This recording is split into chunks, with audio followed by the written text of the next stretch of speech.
Hi guys, so this is, believe it or not,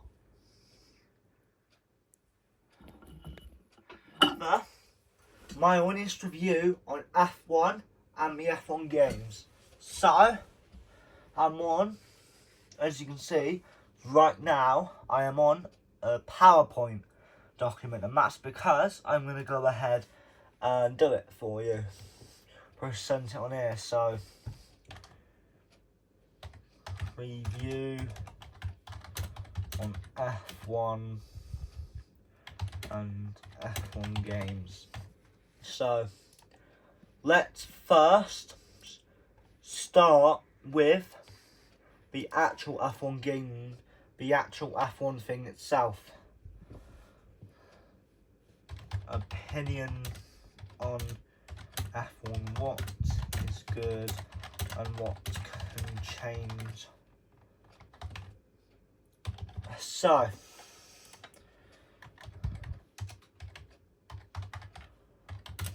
I'm gonna write and I'm gonna speak at the same time. I think a positive is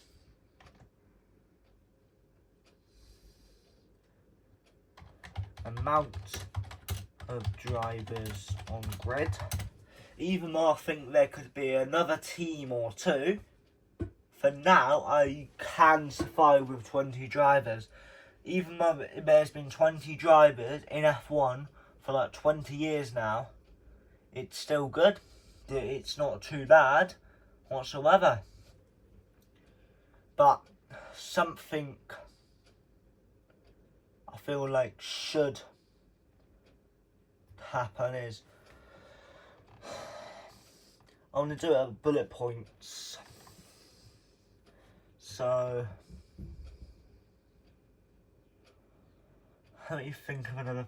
In fact, now I'm going to go here. Negatives for regulations. One driver is dominating the season. I feel like the reason why Max Verstappen is dominating the season is not so, like, I even think about it when I'm just trying to sleep, right? Basically, I think to myself, is it because Max is just such a good driver, or is it just because of a car? Now, I know there's loads of other drivers that are good. All F1 drivers have got talent. That's how they got into the sport in the first place.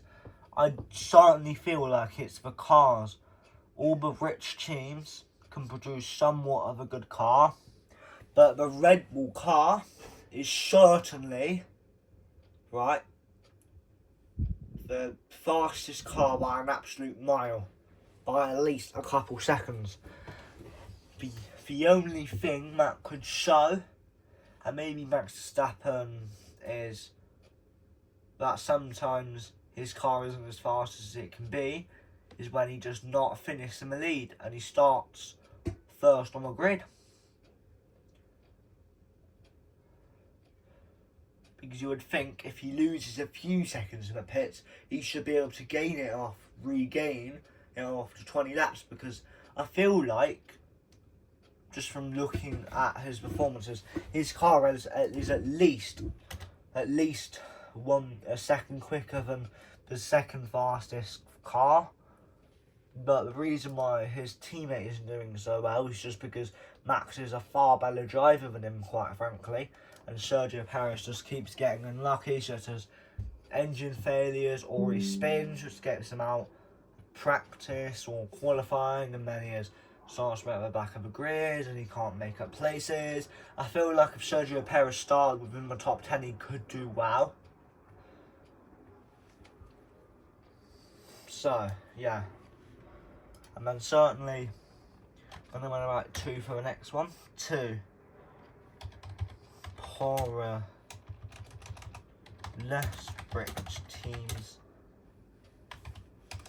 never have any chance at any high points. So, And then I'm going to do something. What could they do to make sport better? I reckon there could be some shorter... Now, for the poorer teams, after the first like 5 or 6 races, after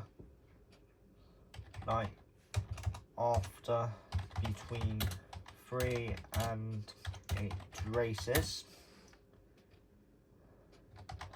the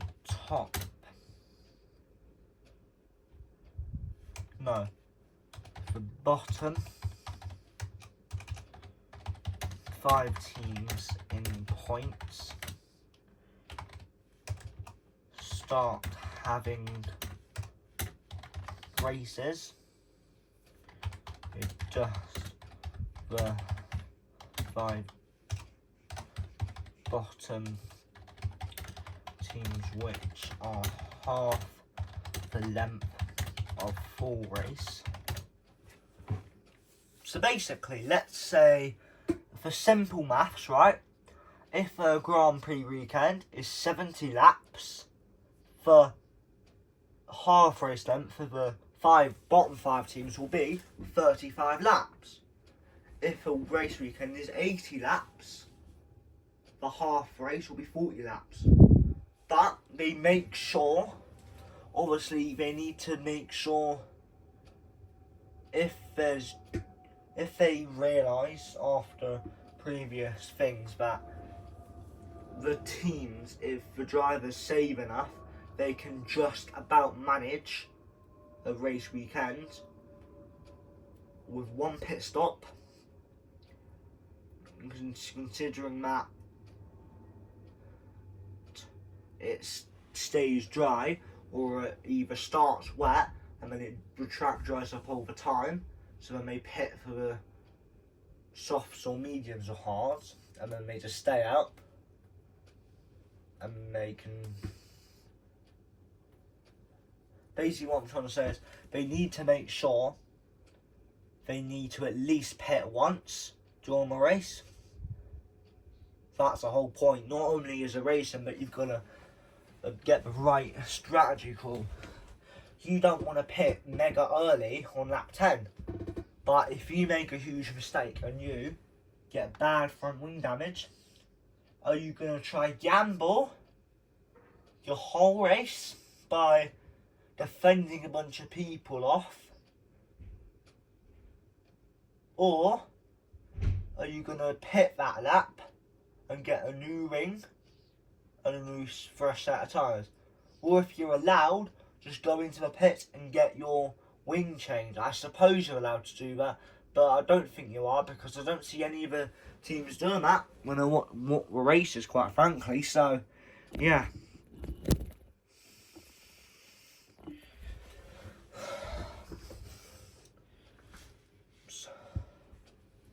Aim.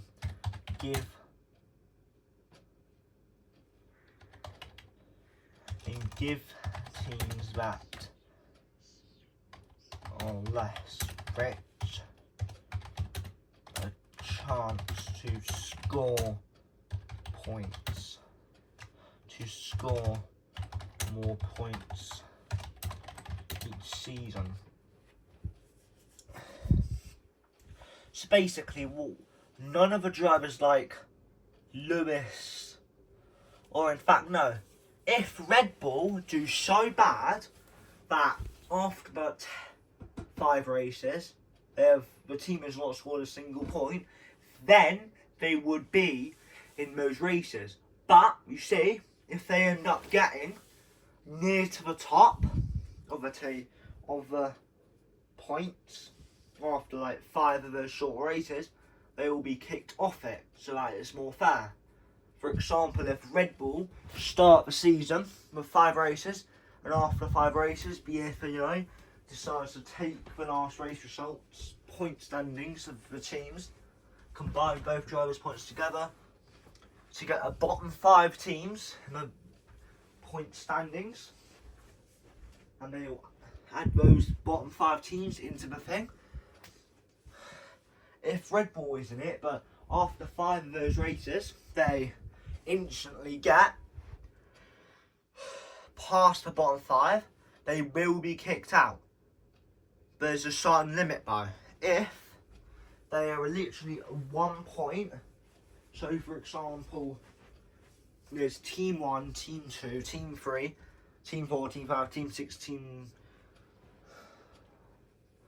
7, Team 8, Team 9 and Team 10. If they just about manage to get into Team 5, pretty much, in the standings, then they won't be kicked. No, Team 4, I mean, if they won't be kicked off. They just know they won't certainly have as many races as they've got to do their best to get a gap. So if they, in the next race, get 35 points ahead of the team which could potentially overtake them, for them to get them kicked off. So let's say Red Bull they start doing the bottom 5 team races, and then they instantly get near the team, all get somewhat close to the team that was leading the championship before the top bottom 5 team races starts. They all get kicked out of those races, and the team that is there will then be replaced for Red Bull. Anyway, that is hard to explain. Anyway, this is 11 minutes, Jesus Christ. Anyway, positives. Some of the races. Negatives. Races such as... This is just my genuine opinion, alright? Some of you might get offended when I show you these tracks.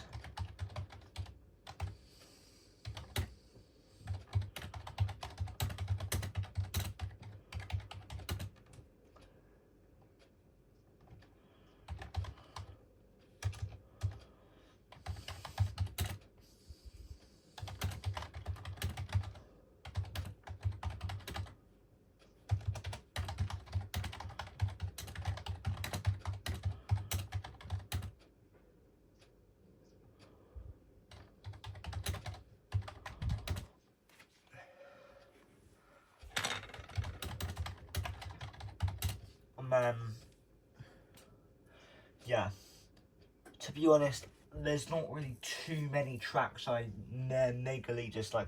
The other one I truly just like.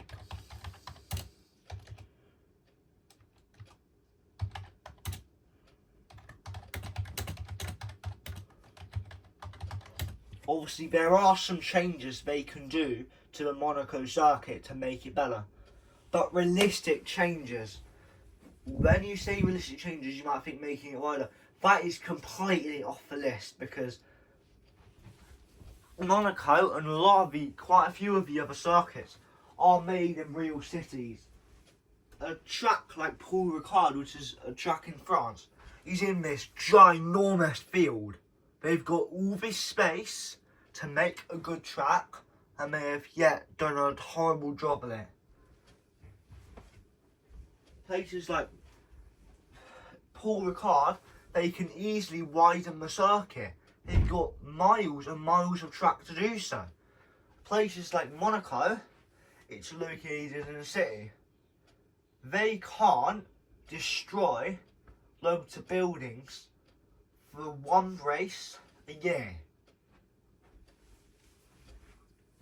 What they can do though is find other roads to change as a circuit. So let's use, for example, let me move some other stuff on my desk.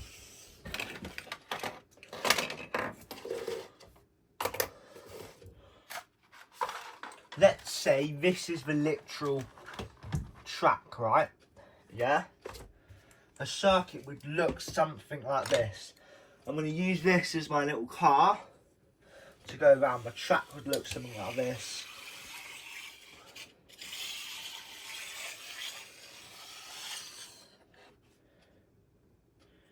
But yeah, but in fact, no, to get rid of that, it's going to be something like,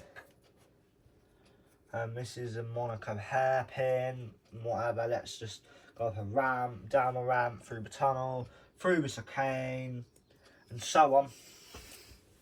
But if they, to make it better, they could completely cut all this section out and go like that, for example, and then they could make an up ramp here, a down ramp here, a turn here, I reckon.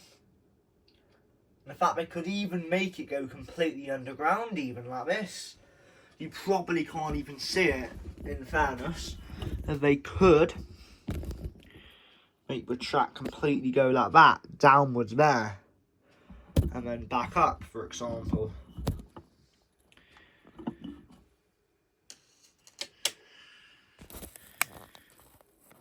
So yeah, let me just show you the circuit again, because you probably couldn't see it. So this is the normal circuit, for example.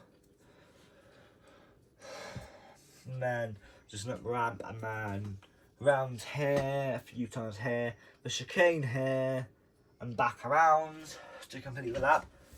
To make it interesting, they completely cut this section out, so they go here, and then there's this up ramp here, and then it turns around here, it goes down under the desk, for example, then it goes back up with a ramp that goes back up, and then yeah, pretty much they completely remake the track. So the thing with an up ramp is they can easily widen it because it's nowhere next to the buildings. The only issue is they'll have to add more support beams to ensure that it doesn't collapse after. Because another thing is, Monaco is located in a city. So, each year, they are going to tear some buildings down to make temporary pit lanes. That is a massive project. Something like Paul Ricard, they will never really need to tear the pit lanes down. The only time they might decide to do that is to completely re-widen the pit lane and to increase the speed limit. But yeah, besides that, there's a big difference between circuits like Paul Ricard and city circuits. So for reference, because I want to search it up myself,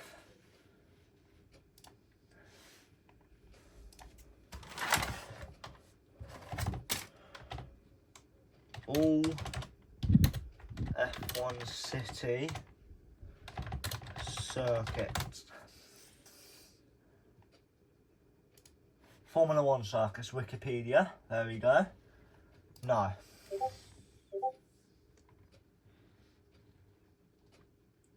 I don't even know, to be honest. I'm just trying to find a thing. So, yeah. Let me go into images, actually. Images. That could show any... That probably could show it, but... Yeah, I don't really think Interlagos is... Monaco is certainly a city circuit. I can tell you that for free. But anyway, that's no help. But anyway.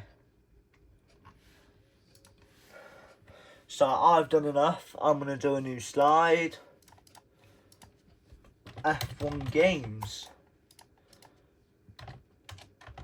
What I think is good about the F1 games, right, is... No, let me start with the negatives first to get the negatives out of the way. The cost should be less money. EG 30 in £35 instead of £55, or where's the like dollar sign, or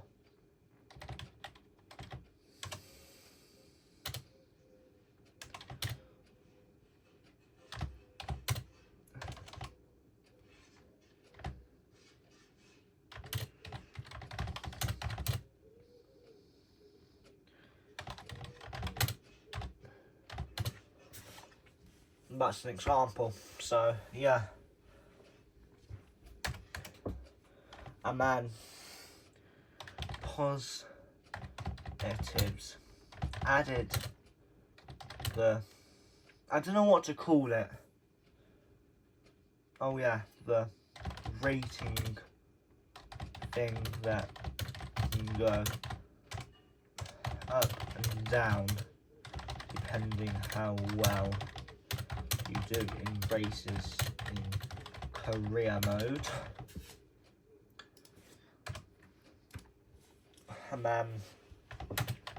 And the game in general.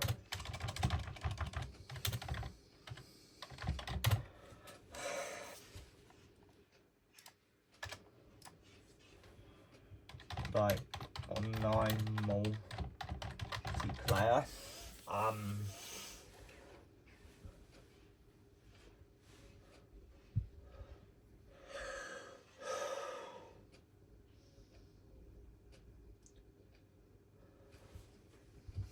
Something they could add. Make your own circuit and host races on it. Now we think for Xbox, what they do is they go into a build program and they pretty much make their own flipping circuit. They can make it as wide as they want, but obviously there's a realistic thing. It's gonna be possible to overtake them, quite frankly, width-wise. There's gonna be enough room for at least 2 cars to go side by side, or at least 3 cars even, to be quite frankly honest, so that there's a form overtaken. But also to provide that besides that, you could make a track that is so flat out, quite frankly, the only overtakes you're going to see is a Mercedes car lapping a Williams car, or a Red Bull car lapping a AlphaTauri car, or an AlphaTauri car overtaking a car that has spun and is recovering.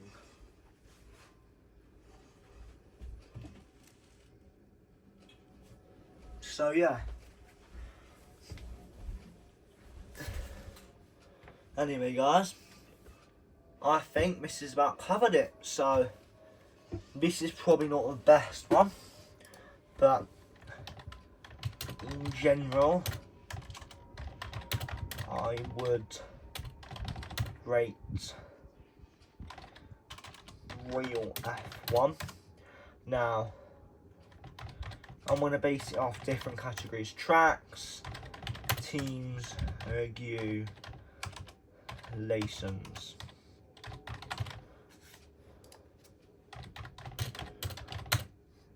Of 30.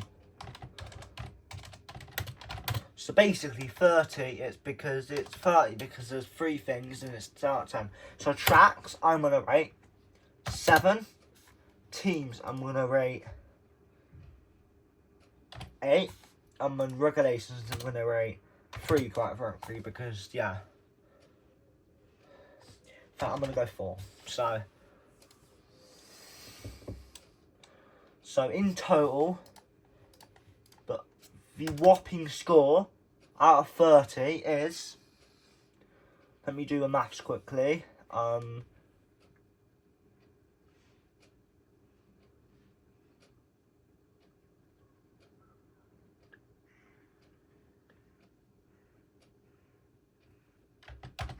19/30, believe it or not.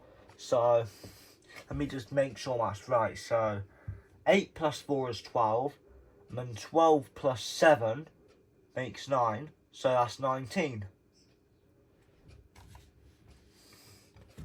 That is just awful. That is not good whatsoever. I reckon anywhere above like 24 is decent, quite frankly. It's not terrible, but it can certainly improve. I can tell you that for free, mate. I really can. So yeah, and then new slide. Rating for games. Now I'm gonna do it at 3 again, and then career modes, multiplayer.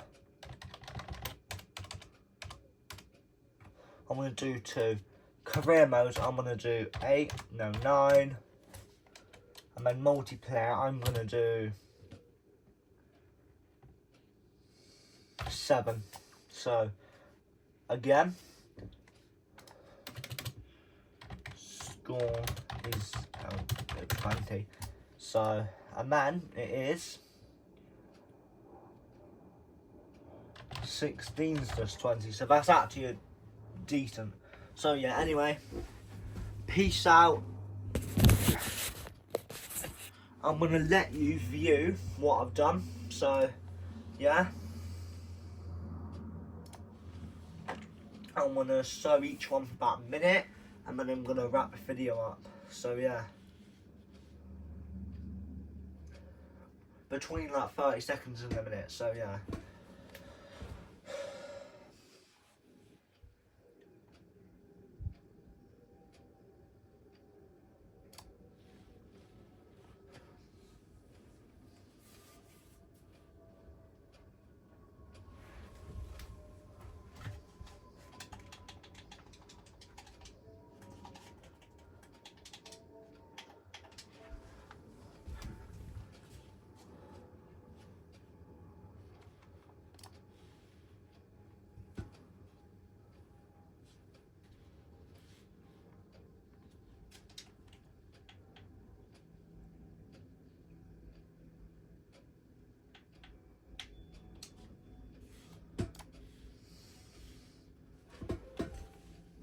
Peace out, bye.